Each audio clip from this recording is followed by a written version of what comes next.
Infirmière, quel a été votre moment le plus effrayant au travail? Je me souviens de ce jour où je lisais à ma patiente Rose lorsqu'elle a reçu l'appel tant attendu. On venait de trouver un cœur pour elle. Elle s'est effondrée en larmes parce que son fils Raymond détenait la procuration et qu'il avait déjà prévenu les médecins qu'il refuserait toute greffe pour des raisons religieuses. Rose, paniquée, m'a supplié de l'aider à rejoindre le bloc opératoire avant que Raymond n'arrive. Il nous restait peut-être une demi-heure pour agir et Rose, en pleurs, n'arrêtait pas de répéter que c'était sa seule chance de survivre, qu'elle était parfaitement consciente, mais que le tribunal avait confié la décision à Raymond après son AVC de l'an dernier, alors que mentalement elle allait très bien. La coordinatrice des greffes a fait irruption, nous pressant de préparer Rose immédiatement. Le cœur ne tiendrait que 2 heures, et si elle ne pouvait pas l'avoir, il irait à un autre patient. Même en sachant que je risquais ma place, il était hors de question pour moi de laisser mourir ma patiente préférée alors qu'elle voulait vivre. J'ai donc aidé mes collègues à l'habiller en blouse stérile, pendant qu'elle surveillait sans arrêt son téléphone, car Raymond multipliait les messages,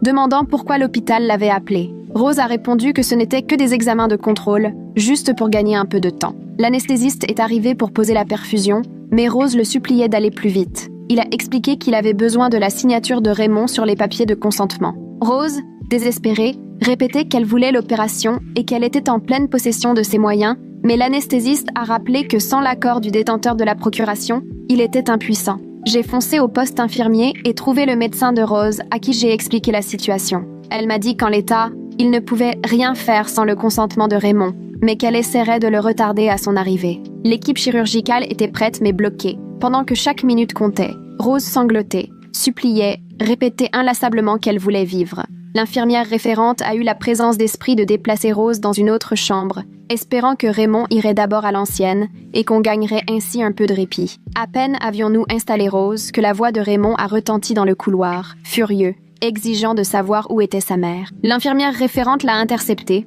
lui a dit que Rose passait des examens et l'a entraînée dans la mauvaise chambre. On l'entendait s'énerver en découvrant le lit vide. Le chirurgien est arrivé pour annoncer qu'il ne restait plus que 90 minutes avant que le cœur ne devienne inutilisable, et il voulait savoir où en était le consentement. Rose le suppliait d'opérer quand même, mais la chirurgienne a dit qu'elle risquait de perdre sa licence. On entendait Raymond s'égosiller au poste infirmier, clamant qu'il savait qu'on lui cachait quelque chose et menaçait de porter plainte contre tout l'hôpital si on lui cachait sa mère. L'infirmière référente tentait de le calmer, mais il ne voulait rien savoir. Il exigeait de voir Rose immédiatement. Je suis sortie dans le couloir pour essayer de détourner son attention en lui disant que je venais de voir Rose partir faire une radio. Rien d'anormal. Raymond m'a tout de suite reconnu de ses visites précédentes. Il m'a saisi par le bras et a exigé que je le conduise à elle sur le champ. J'ai tenté de gagner du temps, racontant que la radiologie était débordée et qu'il y en aurait facilement pour 1 heure, mais il ne m'a pas cru. Il s'est alors mis à inspecter chaque chambre, tandis que je le suivais en essayant de le ralentir avec des questions futiles sur sa journée, mais plus il voyait de chambres vides, plus il s'énervait. Il a fini par attraper une infirmière et lui a ordonné de lui donner le numéro de chambre de sa mère, mais elle a prétendu l'ignorer. Il nous a soupçonnés de comploter contre lui et a sorti son téléphone pour appeler son avocat. Pendant ce temps, le cœur patientait, perdu dans sa glacière, chaque minute comptant double. La coordinatrice des greffes m'a soufflé qu'il ne restait plus qu'1 heure avant de devoir attribuer le cœur à un autre patient. J'ai filé retrouver Rose, déjà prête pour l'opération, mais bloquée, impuissante. La voix de Raymond se rapprochait. Il menaçait maintenant d'appeler la police si on ne lui présentait pas sa mère sur le champ. La chirurgienne est revenue pour annoncer que l'autre patient était en cours de préparation. Le temps nous était compté. Rose m'a supplié de signer à la place de Raymond, mais la chirurgienne a expliqué qu'il vérifierait de toute façon avec lui. Et là, Raymond a débarqué dans l'embrasure de la porte et a découvert sa mère en blouse, perfusée. Son visage est devenu écarlate. « Qu'est-ce qui se passe ici ?» a-t-il hurlé. Rose a tenté d'expliquer, de parler du cœur, mais Raymond l'a coupé net. On en a déjà parlé. Pas de greffe. La volonté de Dieu, c'est la volonté de Dieu. Il a alors commencé à arracher les perfusions de Rose. Les infirmières s'y sont opposées physiquement. Rose hurlait qu'elle voulait vivre, mais Raymond, ferme, répétait que recevoir un organe allait à l'encontre de leurs croyances. J'ai tenté d'intervenir, de lui dire que c'était le souhait de Rose, mais il m'a rembarré, disant que je n'avais pas à me mêler de leur famille. La coordinatrice des greffes a rappelé qu'il restait 45 minutes avant que le cœur soit attribué à un autre, et Raymond a répliqué « Très bien, donnez-le-lui ». Rose a crié qu'elle était lucide et voulait cette opération, mais Raymond a brandi ses papiers de procuration devant tout le monde. La chirurgienne a confirmé qu'elle ne pouvait pas aller plus loin sans son consentement et s'est dirigée vers la sortie. Rose l'a retenue par le bras, la suppliant de ne pas l'abandonner, mais Raymond a tenté de dégager la main de sa mère, de plus en plus violent. Les agents de sécurité sont arrivés, mais Raymond leur a montré ses documents, et ils ont confirmé qu'il avait le droit de prendre la décision médicale. Plus que 30 minutes, le cœur s'étiolait dans sa glacière. Rose s'éteignait dans son lit, et Raymond restait planté là, les bras croisés, répétant que c'était le destin. Je suis restée pétrifiée, tandis que Raymond campait sur ses positions, les agents de sécurité bloquant la porte pour empêcher qu'on emmène Rose au bloc. La coordinatrice des greffes a tenté un ultime appel au service juridique, à la recherche d'une faille pour passer outre la procuration, mais j'entendais déjà la réponse négative à l'autre bout du fil. Il restait 25 minutes, le cœur attendait toujours, perdant un peu plus de viabilité à chaque seconde. Finalement, la coordinatrice a raccroché, nous a fait signe que c'était fini, puis elle est sortie prévenir l'autre patient qui allait recevoir le cœur à la place de Rose. Tout mon corps était engourdi, comme si j'avais laissé tomber la seule patiente qui m'accordait sa confiance. Rose m'a serré la main de toutes ses forces, les larmes ruisselant sur ses joues. Elle a murmuré qu'elle savait que j'avais tout tenté et que je n'étais pas responsable. Dans ses yeux brillait cette détermination qui montrait qu'elle n'était pas prête à baisser les bras, même si, cette fois, tout semblait perdu. La chirurgienne a quitté la pièce sans un mot, tandis que l'anesthésiste commençait à retirer les perfusions, sous le regard satisfait de Raymond. Une à une, les autres infirmières ont quitté la chambre, si bien qu'il ne restait plus que moi, Rose et Raymond. J'ai aidé Rose à s'installer et à enlever sa blouse de bloc, pendant que Raymond, imperturbable, continuait à discourir sur la volonté de Dieu. Il ne cessait de répéter qu'il fallait accepter ce qui devait arriver, que le don d'organes était incompatible avec leurs croyances. Rose n'a pas réagi, le regard fixe sur le mur, la mâchoire si crispée que j'ai cru qu'elle allait se briser une dent. Raymond a finalement quitté la pièce après de longues minutes d'insistance, et j'ai terminé d'aider Rose à remettre sa tenue d'hôpital habituelle. Elle m'a demandé de rester encore un peu, alors je me suis assise près d'elle et j'ai pris sa main. On n'a pas échangé un mot sur ce qui venait de se passer. Il n'y avait rien à ajouter. Ce soir-là, après mon service, je me suis installée devant l'ordinateur du poste infirmier pour consigner tout ce qui s'était déroulé. Mes mains tremblaient en rédigeant comment Raymond avait tenté d'arracher les perfusions de Rose et comment les infirmières avaient dû le retenir de force. J'ai consigné chaque fois où Rose avait exprimé sa volonté de bénéficier de la greffe, en précisant qu'elle était parfaitement consciente et lucide. J'ai aussi noté le moment où Raymond avait menacé de poursuites judiciaires et son comportement agressif envers l'équipe. J'ai mis près d'1 heure à rédiger le rapport, soucieuse de ne rien oublier, consciente que ce document pourrait se retourner contre moi, mais qu'il fallait absolument laisser une trace fidèle de la réalité. L'infirmière référente m'a trouvée devant l'ordinateur et m'a entraînée dans la salle de repos. Elle m'a dit qu'il était indispensable que chacun d'entre nous rédige un rapport d'incident officiel sur l'attitude de Raymond ce jour-là. Elle m'a prévenu qu'il déposerait sûrement une plainte, prétendant que nous avions outrepassé ses droits de représentant légal, mais elle a insisté sur la nécessité de rapporter en détail notre propre version des faits avant qu'il ne les déforme. J'ai donc rédigé un signalement encore plus précis, décrivant les gestes d'agression et les menaces proférées. Le lendemain matin, à mon arrivée, ma supérieure m'attendait déjà au poste. Elle m'a expliqué que Raymond avait effectivement déposé une plainte officielle, accusant l'équipe infirmière de s'être liguée contre lui pour bafouer ses droits de représentant de Rose.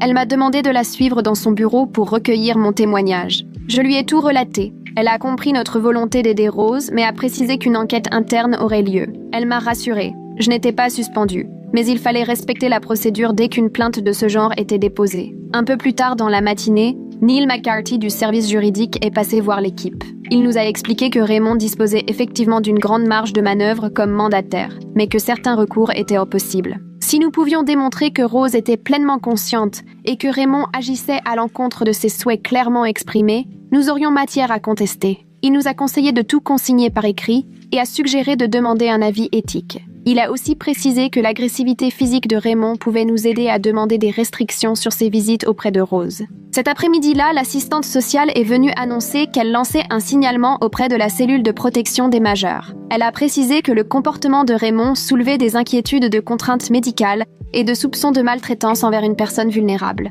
Elle a expliqué qu'une enquête serait automatiquement ouverte pour déterminer si Raymond agissait vraiment dans l'intérêt de sa mère ou s'il imposait plutôt ses propres convictions religieuses. Elle a interrogé ceux d'entre nous qui avaient assisté à la scène et récupéré tous nos rapports. L'assistante sociale a ajouté que l'enquête prendrait sans doute plusieurs semaines, mais que c'était essentiel pour assurer la protection de Rose. 2 jours plus tard, j'ai reçu un mail m'informant qu'une réunion d'urgence du comité d'éthique était prévue pour examiner le dossier de Rose. Geneva Browning, la présidente, souhaitait m'entendre sur l'état mental de Rose, en particulier sur les moments où elle avait exprimé ses volontés concernant son traitement. La réunion était fixée au lendemain. J'ai passé la soirée à préparer mon intervention, à rassembler toutes les conversations que j'avais eues avec Rose sur la greffe, en notant les dates, les heures, les témoins, autant que ma mémoire me le permettait. Je voulais que le comité comprenne à quel point Rose était constante dans sa volonté de vivre et d'accepter toute chance de traitement. La réunion réunirait médecins, infirmiers, assistants sociaux et même un représentant de la communauté. Geneva a expliqué qu'il prendrait en compte toute la documentation et nos témoignages pour formuler une recommandation sur la suite des soins à apporter à Rose. Les agents de sécurité ont finalisé leur rapport sur Raymond, qui avait agrippé les infirmières et tenté de retirer les perfusions, pendant que j'attendais dans le couloir en consultant mon téléphone toutes les 2 minutes. Neil McCarthy m'a alors rejointe pour me montrer le rapport, en soulignant les passages sur l'agressivité physique, insistant sur le fait que cela nous donnait des arguments solides pour demander une mesure d'éloignement. Il a ajouté que, même si nous ne pouvions pas encore retirer la procuration de Raymond, nous avions de quoi restreindre ses visites et exiger la présence de la sécurité à chacune de ses venues. Quand je suis retournée voir Rose, je l'ai trouvée allongée, les yeux rivés au plafond, des larmes silencieuses glissant sur ses joues, et son moniteur affichait un rythme cardiaque bien trop élevé pour quelqu'un qui venait tout juste de perdre l'espoir d'une greffe.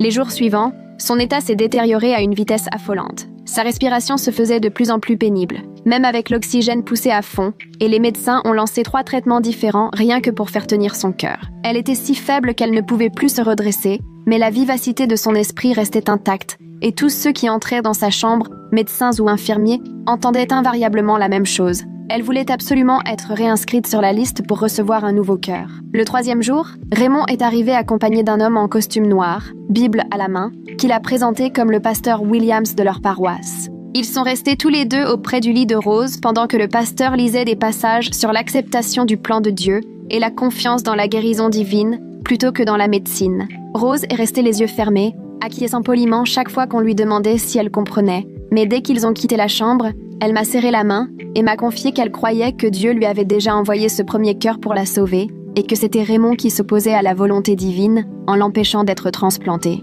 Cet après-midi-là, j'ai appelé ma mentor de l'école d'infirmière, qui travaille dans un hôpital du centre-ville, et nous avons convenu de nous retrouver autour d'un café. Elle a écouté toute l'histoire, a sorti un carnet et s'est mise à griffonner des schémas pour m'expliquer les limites juridiques à ne pas dépasser, tout en continuant à défendre nos patients. Elle m'a rappelé que la meilleure arme de l'infirmière, c'est la documentation. Chaque parole de Rose exprimant sa volonté de recevoir un traitement devait être consignée avec la date, l'heure et les noms des témoins. 2 jours plus tard, une femme nommée Heidi Cordova, des services de protection des adultes, est arrivée pour voir Rose, et l'infirmière référente a pris soin de vérifier que Raymond n'était pas dans les parages avant de la conduire dans la chambre. Heidi est restée près de 2 heures au chevet de Rose, un dossier ouvert sur les genoux, lui posant des questions très précises sur son état de santé, sur les traitements dont elle avait connaissance et sur ce qu'elle souhaitait pour la suite de sa prise en charge. Rose a répondu à chacune, avec clarté, même si elle devait parfois s'arrêter pour reprendre son souffle entre 2 phrases. Elle a raconté sa maladie cardiaque, le processus de transplantation, et a expliqué exactement pourquoi elle voulait l'opération. Heidi a tout noté soigneusement et a fait signer chaque page à Rose pour valider ses déclarations. Le lendemain matin, André Mercer est arrivé, mallette remplie d'outils d'évaluation à la main, se présentant comme le psychiatre chargé de l'examen des capacités. Il a testé la mémoire de Rose en lui faisant répéter des suites de chiffres et en lui demandant de se souvenir de détails survenus plus tôt dans la conversation. Il l'a interrogée sur les risques de la transplantation, sur ce qui se passerait si elle n'obtenait pas de nouveau cœur, lui a fait faire quelques calculs simples et l'a questionnée sur l'actualité pour jauger sa lucidité. Rose a relevé tous les défis haut la main, me dépassant même sur certains exercices de mémoire. André a pris le temps de discuter en profondeur avec elle de sa décision, l'invitant à détailler avantages et inconvénients, le parcours de rétablissement et ce qu'elle avait compris des traitements à suivre à vie après l'intervention. Elle a répondu sans faute et il a consigné dans son rapport qu'elle avait une parfaite compréhension de sa situation médicale et des enjeux de ses choix. Cet après-midi-là, Raymond a fini par apprendre, on ne sait comment, que toutes ces évaluations avaient lieu et il a déboulé dans le service, furieux, exigeant de comprendre pourquoi des étrangers questionnaient sa mère sans son accord. Il a sorti son téléphone et a passé des coups de fil à différents hôpitaux, expliquant à chacun qu'il fallait transférer sa mère sans délai dans un établissement qui respecterait son autorité de mandataire. L'infirmière responsable l'a entendu communiquer des informations médicales sur Rose par téléphone et a aussitôt prévenu le service juridique. L'équipe médicale s'est réunie en urgence et a décidé de bloquer toute tentative de transfert. 3 médecins différents ont signé des attestations certifiant que Rose était bien trop instable pour être déplacée et que le transport pourrait lui coûter la vie. Raymond a quand même tenté de faire venir une ambulance privée, mais devant l'état de Rose et les documents signés par nos médecins, les ambulanciers ont refusé de la prendre en charge. Le service juridique de l'hôpital a alors passé la nuit à préparer une requête pour obtenir une ordonnance de protection temporaire interdisant à Raymond d'interférer dans les soins de Rose. La demande a été déposée au tribunal d'Épeautront-Minet et le juge a accepté de convoquer une audience en urgence la semaine suivante, tout en accordant immédiatement une mesure provisoire interdisant à Raymond de prendre des décisions médicales majeures sans l'accord du tribunal. Lors de la réunion du comité d'éthique présidé par Geneva Browning, 6 médecins et infirmiers différents ont pris la parole pour témoigner de la volonté inébranlable de Rose d'obtenir une greffe, et ce, depuis plusieurs mois déjà. Ils sont venus avec des dossiers et des notes, retraçant chaque fois où elle avait demandé à figurer sur la liste, affirmé vouloir continuer à vivre ou évoquer ses espoirs après la transplantation. Geneva a guidé le comité pendant des heures à travers tous ces témoignages et documents, jusqu'à ce qu'un consensus unanime émerge. L'autonomie de Rose devait être respectée et l'hôpital devait soutenir son droit à prendre elle-même ses décisions médicales. Dès le lendemain, le service des ressources humaines m'a convoqué pour m'expliquer que Raymond avait déposé une plainte officielle, m'accusant d'avoir conspiré pour porter atteinte à ses droits légaux.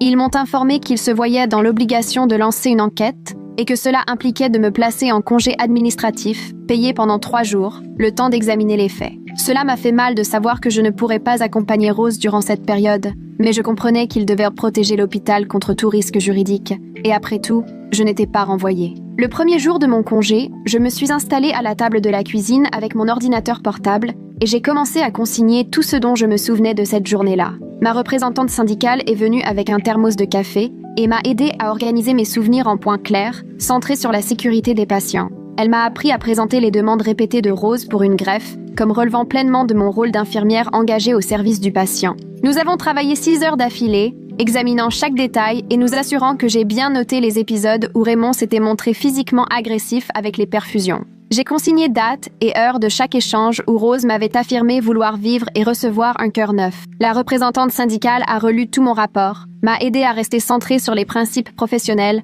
plutôt que de laisser mes émotions prendre le dessus. Pendant ce temps, à l'hôpital, André Mercer bouclait son évaluation exhaustive des capacités de Rose, après 3 heures passées à tester sa mémoire, son raisonnement et sa compréhension des enjeux médicaux lors de l'entretien. Son rapport concluait, avec des termes médicaux sans ambiguïté, que Rose était parfaitement apte à décider pour elle-même. Il précisait qu'elle avait bien conscience des risques de la transplantation et des conséquences d'un refus de soins, et il notait que son envie de greffe était constante, réfléchie, appuyée sur une compréhension lucide de sa situation. Ce document est très vite devenu la pièce maîtresse de toute la procédure judiciaire. Il établissait clairement que Rose savait ce qu'elle voulait. L'assistante sociale en a fait des copies et les a transmises au tribunal, au comité d'éthique et à la cellule juridique de l'hôpital. Raymond ne pouvait pas ignorer l'ampleur de la mobilisation, car 2 jours plus tard, une équipe de télévision locale débarquait à l'hôpital. Il les avait contactés en accusant l'établissement de bafouer ses convictions religieuses et d'imposer des traitements à sa mère. Le journaliste l'a interviewé devant l'entrée principale,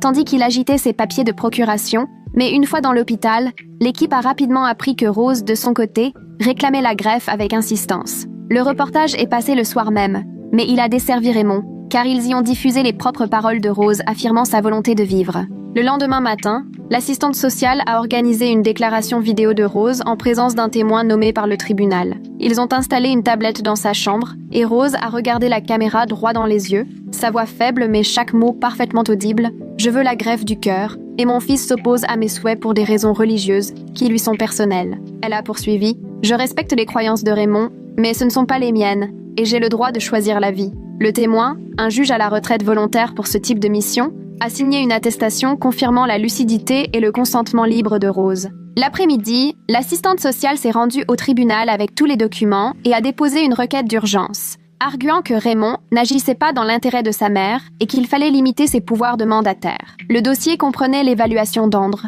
la vidéo et les témoignages de 6 soignants différents. Le greffier a fixé une audience d'urgence pour la semaine suivante, mais l'attente paraissait interminable tant Rose s'affaiblissait chaque jour. L'équipe de transplantation a été contrainte de suspendre sa place sur la liste des receveurs, dans l'incertitude juridique, ce qui l'a privée d'un nouveau cœur, même en cas de disponibilité. C'est alors que le chirurgien cardiaque a proposé de tenter la pose d'un LVAD, une pompe mécanique qui pourrait soutenir son cœur. Pas besoin de donneur, cet appareil pouvait lui permettre de tenir le temps de régler la question judiciaire et d'être réinscrite sur la liste de greffe. L'équipe a commencé à faire passer les examens nécessaires à Rose pour vérifier sa compatibilité avec la chirurgie, alors que nous patientions en vue de l'audience. Geneva Browning a rassemblé tout le personnel médical autour de la situation de Rose afin de discuter des recommandations du comité d'éthique. Debout devant la salle de réunion, elle a insisté sur la nécessité de respecter l'autonomie de Rose sans jamais donner l'impression d'une quelconque pression. Elle a rappelé que Raymond restait le représentant légal tant que le tribunal n'avait pas statué et qu'il fallait donc tout consigner scrupuleusement. Les infirmières ont interrogé Geneva sur la conduite à tenir et elle leur a donné des exemples concrets pour accompagner Rose dans le cadre légal. Neil McCarthy, du service juridique, s'est attelé toute la journée à rédiger une requête de compromis permettant à Rose de bénéficier rapidement des soins nécessaires. Il a demandé une ordonnance provisoire pour qu'elle puisse consentir elle-même à des interventions médicales ne nécessitant pas de donneur, le temps que la bataille judiciaire se poursuive.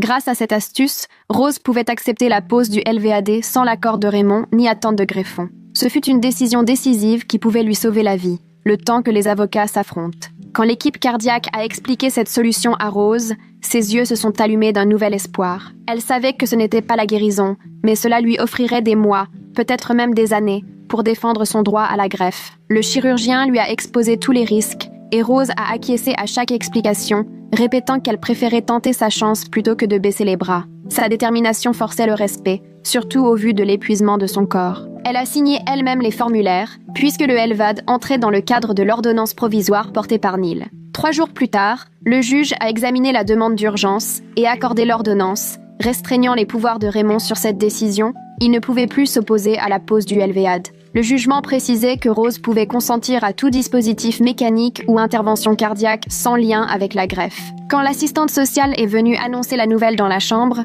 Rose s'est mise à pleurer de soulagement et m'a serré la main si fort que j'en ai eu mal. Raymond, arrivé 1 heure après, était furieux de la décision du tribunal. Mais la sécurité lui a bien rappelé qu'il n'avait pas à interférer dans la préparation du LVAD. Le lendemain matin, l'équipe chirurgicale a fixé l'opération de Rose au jour suivant et ma supérieure m'a appelé pour m'annoncer que je pouvais revenir l'aider à la préparation préopératoire, même si officiellement, je n'étais plus son infirmière référente. Je me suis précipitée à l'hôpital et j'ai retrouvé Rose en train de faire ses prises de sang, pendant que les infirmières lui expliquaient comment fonctionnerait la pompe mécanique une fois posée sur sa poitrine. Dès qu'elle m'a aperçue, elle m'a attrapé la main et l'a serrée de toutes ses forces, murmurant « Merci », encore et encore, les larmes lui coulant sur les joues. L'anesthésiste est alors arrivé pour faire le point sur les risques, et Rose acquiesçait à tout, signant formulaire sur formulaire sans la moindre hésitation. On l'a aidée à se doucher avec le savon antiseptique, puis à enfiler la blouse chirurgicale, et elle n'a pas arrêté de toucher, du bout des doigts, l'endroit sur sa poitrine où on allait installer l'appareil.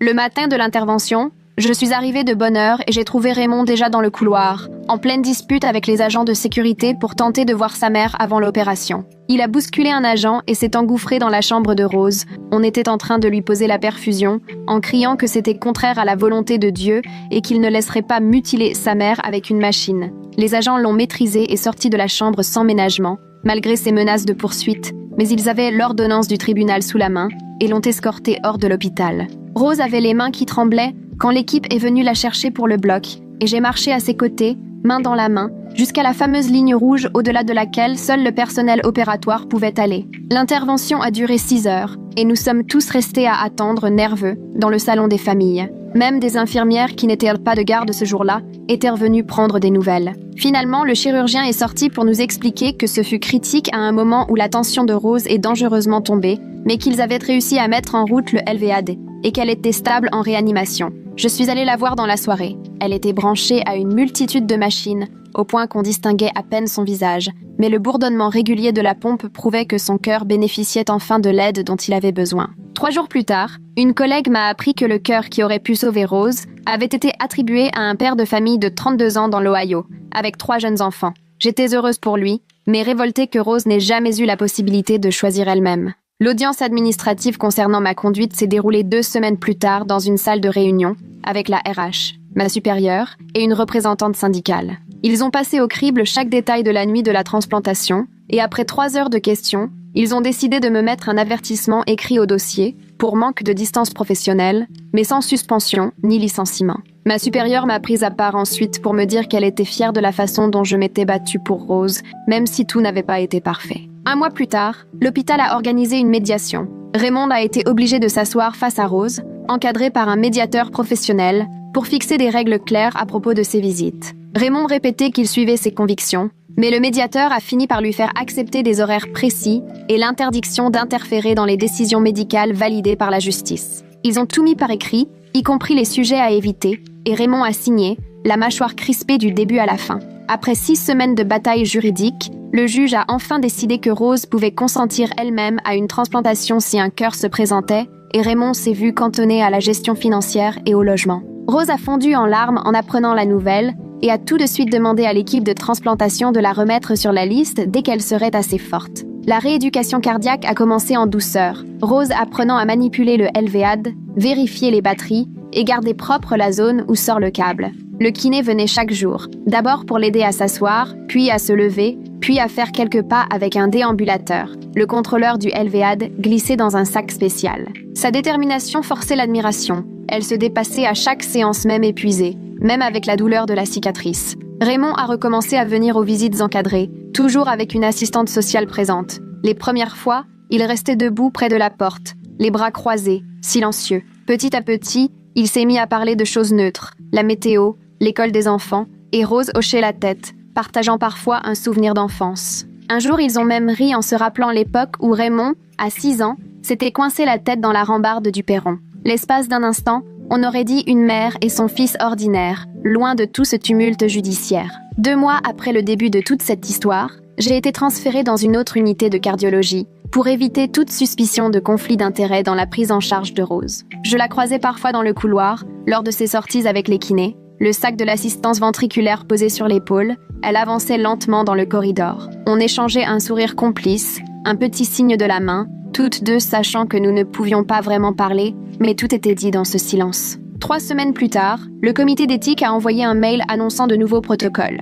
Désormais, si un représentant refusait des soins urgents, une évaluation psychiatrique pouvait être demandée en moins de 2 heures pour vérifier la capacité de discernement du patient. Geneva Browning m'a arrêtée dans le couloir pour me dire que grâce à l'affaire de Rose, les choses allaient changer et que d'autres patients ne vivraient plus ce cauchemar. J'ai imprimé la nouvelle procédure et je l'ai gardée dans mon casier, avec le sentiment qu'au moins, quelque chose de positif était sorti de toute cette souffrance. Rose reprenait des forces avec son assistance ventriculaire et l'équipe commençait à évoquer sa remise sur liste de transplantation dès qu'elle aurait franchi certains paliers de rééducation. 3 mois après son opération, André Mercer est revenu pour qu'on évalue en détail ses capacités mentales. Il a passé 2 heures à répondre à toutes les questions, sans la moindre faute, que ce soit sur sa mémoire ou sur sa capacité à prendre des décisions. Dans son rapport, il était clair que son souhait de recevoir une greffe restait solide et qu'il était parfaitement en mesure de donner son consentement. La coordinatrice de greffe a donc remis Rose sur la liste dès la même semaine et, quand elle l'a appris,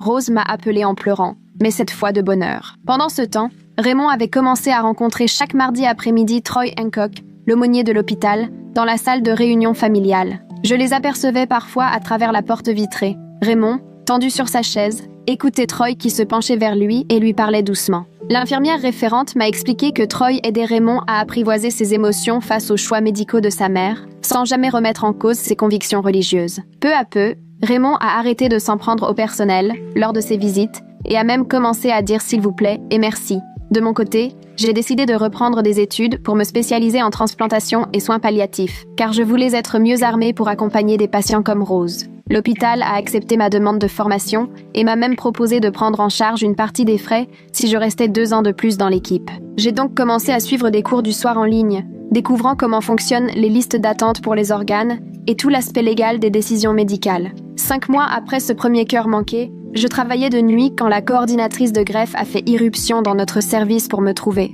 Elle m'a annoncé que Rose venait d'être appelée. Une compatibilité venait d'être confirmée, et cette fois, tout était en règle, l'ordonnance du tribunal ayant déjà été prononcée. Lorsque j'ai rejoint la chambre de Rose, elle était déjà en train de se préparer pour le bloc et m'a serré la main si fort que j'ai cru qu'elle allait me l'écraser. Elle répétait qu'elle n'arrivait pas à y croire et m'a supplié d'appeler Isabelle, sa fille qui habitait en Californie. Isabelle a décroché au 2e appel, s'est mise à pleurer en apprenant la nouvelle et m'a dit qu'elle prendrait le premier avion, tout en me demandant de dire à sa mère qu'elle l'aimait. À 3 heures du matin, l'équipe chirurgicale a emmené Rose au bloc et je les ai regardés partir, les larmes aux yeux. Raymond est arrivé 1 heure plus tard et s'est installé dans le salon familial sans adresser un mot à personne. Il avait apporté sa Bible et lisait calmement pendant toute la durée de l'opération, relevant à peine la tête lorsque l'infirmière venait lui donner des nouvelles, toutes les heures. Il se contentait d'acquiescer avant de replonger dans sa lecture. 6 heures plus tard, le chirurgien est venu nous annoncer que l'intervention s'était déroulée parfaitement et que le nouveau cœur de Rose battait fort. Raymond a fermé les yeux quelques secondes et j'ai deviné à ses lèvres qu'il murmurait une prière. Les infirmières de réanimation m'ont raconté par la suite que Rose s'était réveillée plus vite que n'importe quel autre greffé qu'elles avaient connu. Quelques heures à peine après l'opération, elle tentait déjà de se redresser, presque impatiente d'être à nouveau sur pied, même si on lui avait bien dit de rester tranquille. Ses constantes restaient excellentes, et pendant ces jours si critiques, on n'a noté aucun signe de rejet. Raymond venait lui rendre visite en respectant scrupuleusement les règles fixées par le tribunal. Pas de discussion sur la greffe, que des échanges positifs. Il lui a apporté des roses jaunes de son jardin, ses préférées, et les a posées sur la table de chevet sans dire un mot sur l'opération. Ensemble, ils parlèrent des matchs de foot des enfants et des tomates qui poussaient cette année dans son potager, tandis que les moniteurs affichaient inlassablement le bon fonctionnement du nouveau cœur de Rose. Je continuais de passer la voir chaque jour, même si je n'étais plus officiellement son infirmière, et je la voyais retrouver des forces à vue d'œil. L'équipe de kiné a commencé à travailler avec elle dès le 3e jour. D'abord des exercices simples au lit, puis assise, puis debout avec un peu d'aide. Rose y mettait toute son énergie, tellement déterminée à profiter de cette seconde chance que le kiné devait parfois la freiner. 2 semaines après la greffe, elle allait si bien qu'on parlait déjà de la transférer en rééducation cardiaque. Elle m'a confié qu'elle avait l'impression d'avoir rajeuni de 20 ans et qu'elle était impatiente de refaire tout ce qu'elle ne pouvait plus faire avant. Ses yeux pétillaient d'envie lorsqu'elle évoquait son prochain voyage chez Isabelle ou les spectacles scolaires auxquels elle rêvait d'assister pour ses petits-enfants. Isabelle a débarqué de Californie au 10e jour et n'a pas quitté sa mère d'une semelle pendant tout son séjour. Elle avait amené des albums photos et, ensemble, elles ont replongé dans leurs souvenirs, riant devant les photos de vacances ou les anniversaires d'autrefois. Isabelle a tenu à remercier chaque membre de l'équipe, a offert des biscuits faits maison aux infirmières et a écrit des cartes personnelles à tous les médecins. Un après-midi, elle m'a prise à part pour me dire qu'elle savait que j'avais défendu sa mère alors que personne ne l'aurait fait et qu'elle ne l'oublierait jamais. Avant la sortie de Rose, l'assistante sociale a réuni la famille autour d'une table, réunissant pour la première fois depuis longtemps Raymond, Isabelle et Rose. Même si Raymond n'acceptait toujours pas l'idée de la greffe, il avait fini par respecter le choix de sa mère. Ensemble, ils ont élaboré un emploi du temps pour aider Rose dans sa convalescence, qui convenait à tout le monde. 1 mois plus tard, l'hôpital a reçu une grande lettre d'un groupe de défense des patients. Il nous annonçait qu'il nous attribuait un prix pour la façon dont nous avions accompagné Rose tout au long de son parcours. L'administration a fait encadrer la lettre et l'a accrochée dans le hall, avec toutes les autres distinctions, mais celle-là avait une valeur particulière à mes yeux, car elle récompensait un véritable changement. On m'a ensuite demandé de participer à l'élaboration de nouvelles procédures pour les situations où la famille s'oppose à la volonté d'un patient concernant ses traitements. Et maintenant, chaque nouvelle infirmière entend l'histoire de Rose lors de son intégration dans l'équipe. Un mardi, alors que je déjeunais à la cafétéria, Raymond est passé près de ma table, m'a fait un signe de tête, sans dire un mot, mais son visage s'était adouci, et il m'a même esquissé un demi-sourire avant d'aller s'installer à l'autre bout de la salle avec son plateau. L'électricité qui régnait entre nous depuis des mois n'était plus là, même si, au fond, on savait l'un comme l'autre qu'on ne verrait jamais les choses tout à fait du même œil. Rose a bouclé son programme de rééducation cardiaque bien plus vite que prévu, et l'assistante sociale lui a déniché une super résidence autonomie où elle a pu avoir son propre appartement, avec des infirmières sur place en cas de besoin. Elle a tout aménagé à son goût, accroché ses photos, disposé ses plantes, et quand je suis allée la voir, elle irradiait littéralement, tant son nouveau cœur battait la chamade. Elle parcourait les couloirs tous les matins et après-midi, faisait du yoga sur chaise 3 fois par semaine et s'était inscrite au club de lecture, où elle n'avait pas tardé à organiser des rencontres avec des auteurs. 6 mois après ce cauchemar du premier cœur, j'ai trouvé une carte dans mon casier au travail, avec une photo de Rose le jour de la remise de diplôme de sa petite fille.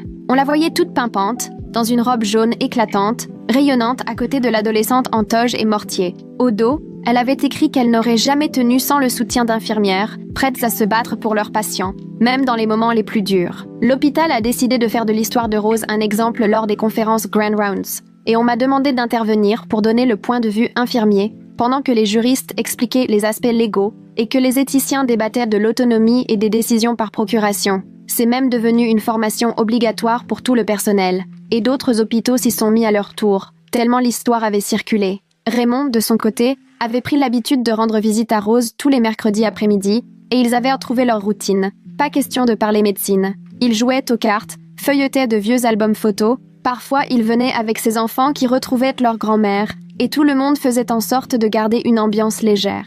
Ce n'était jamais parfait, et parfois la tension montait si quelqu'un évoquait les médecins ou l'hôpital, mais franchement, il s'en sortait bien mieux qu'avant. Je suis restée en cardio, et chaque fois qu'on avait une situation délicate avec des conflits familiaux ou des questions juridiques, je repensais à Rose, à l'importance de tout consigner et de défendre la volonté des patients. Un jour, la fille d'une patiente a tenté d'ignorer le DNR de sa mère, et j'ai tout de suite su comment gérer la situation grâce à ce que j'avais appris. Une autre fois, un homme voulait tenter un traitement expérimental, mais son épouse s'y opposait, alors on a sollicité l'éthique sans attendre que ça dégénère. Rose continuait à me donner de ses nouvelles tous les 2 ou 3 mois, avec des photos d'elle en train de faire des choses qu'elle n'aurait jamais imaginées possibles. Elle est allée en Californie voir Isabelle, et elles ont fait une dégustation de vin dans la Napa Valley, ce qu'elle a trouvé fantastique, même si, à cause de ses traitements, elle ne pouvait boire que de minuscules gorgées. Elle a fêté Noël chez Raymond et a préparé tout le repas elle-même, ce qui l'a épuisée, mais l'a tellement comblée qu'elle en a pleuré. La plus belle surprise est arrivée 1 an après la greffe,